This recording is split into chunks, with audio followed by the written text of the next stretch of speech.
नमस्कार, आज तक 24 न्यूज में आपका स्वागत है। आपके साथ मैं हूं आरती गहलोत। आइए बढ़ते हैं खबरों की ओर। बड़वानी में कोरोना कर्फ्यू से जिले को अनलॉक करने के लिए शनिवार रात्रि कलेक्ट्रेट सभा कक्ष में आपदा प्रबंधन समिति की बैठक हुई। इस दौरान पहली बार बैठक में उपस्थित हुए पूर्व गृह मंत्री व रायपुर से कांग्रेस विधायक बाला बच्चन ने कलेक्ट्रेट पर बैठक में भाजपा करण करने के आरोप लगाया। वही सांसद व राज्यसभा सांसद से जारी की निधियों पर भी उन्होंने सवाल उठाया। उन्होंने कहा कि जब सांसदों की मार्च 2022 तक की निधि दी जा चुकी है तो अब सांसद निधियां जारी कर जनता को गुमराह कर रहे हैं। इसके जवाब में सांसद गजेंद्र पटेल ने कहा कि कोरोना जैसे कठिन समय में कांग्रेस को ग्रसित राजनीति नहीं करनी चाहिए। बैठक के बाद मीडिया से चर्चा में बाला बच्चन ने प्रशासन की कार्य प्रणाली और सांसदों की निधियों को लेकर प्रेस नोट जारी किया है। वहीं बाला बच्चन जी ने कहा कि अब तक हमें बैठक की कोई सूचना नहीं दी गई है। प्रशासन चाहता ही नहीं कि हम आपदा प्रबंधन समिति में शामिल हो। सरकारी बैठकों का भाजपाकरण किया गया है। आज बैठक में शामिल होकर मैंने उसका पर्दाफाश किया है। साथ ही कोरोना से निपटने के लिए नागरिकों के बचाव के 12 बिंदुओं के उपाय कोरोना प्रभारी मंत्री को सौंपे हैं। बैठक पर सवाल उठाते हुए कहा है कि इसमें कांग्रेस जिला अध्यक्ष को नहीं बुलाया गया। क्या कांग्रेस राष्ट्रीय दल नहीं है? जिला पंचायत अध्यक्ष व सदस्यों को नहीं बुलाया गया, लेकिन पूर्व जिला अध्यक्ष को जोड़ा है। इसमें स्पष्ट होता है कि कलेक्टर भाजपाकरण कर सरकारी बैठक करवाना चाहते हैं। वही बाला बच्चन जी ने कहा कि गत 21 अप्रैल को राज्यसभा सांसद सुमेर सिंह सोलंकी ने सांसद निधि की घोषणा की, जबकि प्रधानमंत्री और सांसदों ने ही 2022 तक अपनी सांसद विकास निधि पर रोक लगाई है। ऐसे में सांसद निधि जारी करने के पत्र लिखकर जनता को गुमराह कर रही हैं। वही लोकसभा सांसद गजेंद्र पटेल ने भी एक दिन पूर्व 40 लाख रुपए की घोषणा कर आईसीयू का भूमि पूजन किया। वहीं बाला बच्चन ने कहा कि हमने इन मुद्दों को बैठक में उठाया है। वही आपदा प्रबंधन समिति में 27 लोगों के नाम शासकीय कमेटी में होने चाहिए, उसमें सब पार्टी को लिया जाना था, लेकिन कलेक्टर ने सिर्फ भाजपाकरण किया है। लेके जो बैठक हुई सर, उसके संबंध में क्या गाइडलाइन है अनलॉक को लेकर? आज माननीय मुख्यमंत्री द्वारा भी सभी जिलों में उद्बोधन दिया गया है और उन्होंने डिटेल में पूरा उसकी गाइडलाइन जारी कराई गई है। शासन की ओर से 1 जून से जो अनलॉक की प्रक्रिया की जाना है उसकी डिटेल गाइडलाइन आ चुकी है। आज ही जिले की जो जिला कोरोना क्राइसिस मैनेजमेंट कमेटी की बैठक थी, उसमें भी जिले की परिस्थितियों के हिसाब से सुझाव भी आए हुए हैं। इसका कल डिटेल में एक आर्डर निकाला जाएगा। उसमें सारी चीज़ों का उल्लेख होगा कि कौन सी गतिविधियाँ खुली रहेंगी, कौन सी बंद रहेंगी, और जो खुली रहेंगी उसमें क्या क्या चीज़ों का पालन होगा। विशेष करके जोर ये दिया जाएगा कि जो भीड़ भाड़ वाला एरिया है, भीड़ भाड़ वाला कहीं पर भी, चाहे वो मंडियाँ हो, चाहे अन्य तरह के बाजार वगैरह हो, जहाँ पर कोई कोरोना का उल्लंघन न करे, इन सब चीज़ों के लिए हम लोग प्लान कर रहे हैं। इसमें कोरोना की गाइडलाइन का कैसे पालन हो, सोशल डिस्टेंस कैसे मेंटेन हो, इसके लिए हम अपना नीचे की जो हमले की ड्यूटी भी लगाएंगे। और ज़िले में चूँकि जैसा कि आपको मालूम है कि हमारा जिला सीमावर्ती जिला होने की वजह से हमको हमेशा खतरा बना रहता है, तो हम लोग बॉर्डर वाला एरिया भी सील करने का पूरा प्लान किया है। बॉर्डर भी सील रहेगा और डिटेल में कल आदेश निकाला जाएगा और उसका कल आदेश निकालने वाले परसों पूरे जिले में इसका प्रचार प्रसार कराया जाएगा और 1 तारीख से अनलॉक की प्रक्रिया प्रारंभ की जाएगी। सर, परिवहन को लेकर जो शासन की ओर से गाइडलाइन आई है उसका हम लोग अध्ययन करेंगे। उसमें हम लोगों ने जो चर्चा किया है क्राइसिस मैनेजमेंट कमेटी में, उस हिसाब से जो पॉइंट ऐड करना वो ऐड करेंगे, नहीं तो पूरा आदेश कल जारी कर देंगे। बड़वानी ग्रीन जोन में, बड़वानी अच्छी स्थिति में है। हमारा जिला पूरा आज की स्थिति में जिले में हमारे यहाँ जो 409 पंचायतें हैं उनमें से 60 पंचायतें ही केवल येलो जोन में हैं, बाकी पंचायतें ग्रीन जोन में हैं। येलो जोन में 1 से 4 एक्टिव केस हैं और वो भी हम लोगों के जो डेली कुछ पंचायतें वो ग्रीन जोन में कन्वर्ट हो रही हैं। अभी 2-1 दिन में हमारी हो सकता है कि और पंचायतें ग्रीन जोन में आ जाएँ। ऐसे ही हमारे पूरे ज़िले में जो वार्ड्स हैं नगरीय एरिया में, केवल 3 वार्ड रेड जोन में हैं, जिसमें केवल 5 या 5 से ज़्यादा पॉजिटिव केस हैं, एक्टिव पॉजिटिव केस। बाकी सभी वार्ड्स में या तो वो ग्रीन जोन में है या येलो जोन में है।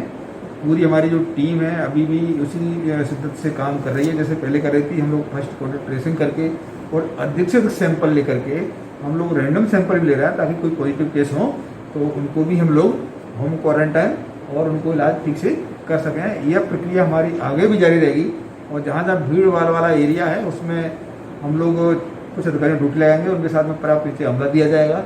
इवन बाजारों में जो कोरोना की गाइडलाइन का पालन हो उसके लिए हम लोग ऐसे कर्मचारी तैनात करेंगे कि वो केवल बाजार में अपना वीडियो या फोटो खींचता रहेगा कहीं उल्लंघन हो रहा है और उसके बाद में उन पर ऐसे दुकानदारों पर जो इसका उल्लंघन करेंगे उस पर कार्रवाई की जाएगी। दुकानदारों को भी हम लोग ये निर्देश जारी कर रहे हैं कि वो अपनी दुकान के बाहर पक्के गोल घेरे लगाए और गोल घेरे पर ही वो लोगों को सामान देगा और यदि वो बिना मास्क देता तो भी उस पर कार्रवाई होगी। तो बिना मास्क के किसी को सामान नहीं दिया जाएगा। और जो बड़ी दुकान है जिसमें लोग अंदर जाएंगे उसके लिए भी हम निर्देश जारी कर रहे हैं कि वो अपनी दुकान में थर्मल स्कैनर और जो पल्स ऑक्सीमीटर की व्यवस्था रखे ताकि वो अंदर प्रवेश से पहले उसको चेक कर ले और यदि कोई व्यक्ति संदिग्ध लगता है तो उसको सामान वगैरह ना दे। डिटेल में कल आदेश जारी किया जाएगा। सर समय को लेकर अभी कोई निर्धारित नहीं है? समय के लिए मोटी मोटी सी बात हो गई है क्योंकि आज भी हमारे जो जिला स्तरीय समिति से खंड स्तरीय समिति के लोग भी जुड़े थे, उनके भी सुझाव लिए हुए हैं। अलग अलग राय दिया, किसी ने 2 बजे तक का बोला, किसी ने 4 बजे तक बोला, किसी ने 5 बजे तक बोला हुआ है। हमने जिला स्तरीय समिति में विचार विमर्श किया हुआ है। सभी की राय लगभग ये है कि हम लोग पर्याप्त समय दें, तो हम लोग 5 या 6 बजे तक का शाम का समय का प्लान कर रहे हैं। कल इसका आदेश में जब जारी करेंगे तो उसका उल्लेख किया जाएगा और जो शासन की गाइडलाइन है उस गाइडलाइन के तहत में और कुछ जिले की नीड के हिसाब से आदेश जारी होगा। बड़वानी जिले के अंदर कुल कितनी मौतें हुई है? हाँ, इस संक्रमण के कारण वो हमने दिया है उनको। मैंने उनको बोला है कि अभी ये 50 दिन में 1000 से कम नहीं हुई बड़वानी में। ये मैंने खुद ने इस बात को बोली है। मतलब कई युवा जो है संक्रमित होकर मारे गए हैं। बिल्कुल, तो उनको मुआवजा मिलना चाहिए। हाँ, मुआवजा मिलना चाहिए। उस बारे में बैठक हुई थी, उस पर एक शब्द भी नहीं बोला, उसको कोई चर्चा भी नहीं हुई। आज जो अनुकंपा नियुक्ति पर और मुआवजे पे जो होना था उसको कुछ भी नहीं हुआ है। जी भैया, जैसे कि कोरोना टेस्ट होता है मरीज का, जब वो पॉजिटिव आ जाता है उसका सीटी स्कैन जो होता है उसके बाद उसको भर्ती करना पड़ता है। किसी कारणवश वो रिकवर नहीं हो रहा है और उसकी डेथ हो जाती है, तो क्या उसका पीएम करवाना अनिवार्य है? क्या आप स्वास्थ्य मंत्री भी रह चुके हैं? नहीं, देखिए जो स्टार्टिंग में जो आया है और जिस हिसाब से जो उपचार जो होता है, अब मैं आपको ये बताना चाहता हूँ कि यहाँ सरकार क्या करेगी, बचना चाहेगी कि जैसे कि 1 लाख रुपए देने की जो घोषणा तो कर दी गई, लेकिन कम से कम लोगों को दी जाए और सही और वाजिब लोगों को जिनकी कोविड से मौत हुई उनको भी नहीं मिले, वो भी हकदार नहीं रहे, इस तरह से उनको शट आउट करेंगे और उससे बचने के ये उपाय ढूंढेंगे। नहीं, फिर भी जैसे कि पीएम करवाना क्या अनिवार्य है? मतलब कोरोना पॉजिटिव मरीज जो मर जाता है उसका, आप क्योंकि स्वास्थ्य मंत्री रह चुके हैं तो आपको इसकी ज्यादा जानकारी है। उनकी जो प्रोसेस है वो प्रोसेस करें, हमको उससे वो नहीं है, लेकिन जो उसका जो लाभ जो मिलना चाहिए सरकारी, वो शासकीय लाभ मिले। जो नहीं रहा है, जो अगर डेथ हो गई कोविड से, तो जो परिवार है उस परिवार को उसकी सहायता राशि मिले। देखिए, मैं आपको बताना चाहता हूँ कि अभी तक इनने कभी हमको खबर और सूचना दी भी नहीं थी। डिस्ट्रिक्ट क्राइसिस कमेटी में बुलाना भी नहीं चाहते थे और पूरी सरकारी बैठक का, शासकीय बैठक का भाजपाकरण करते थे।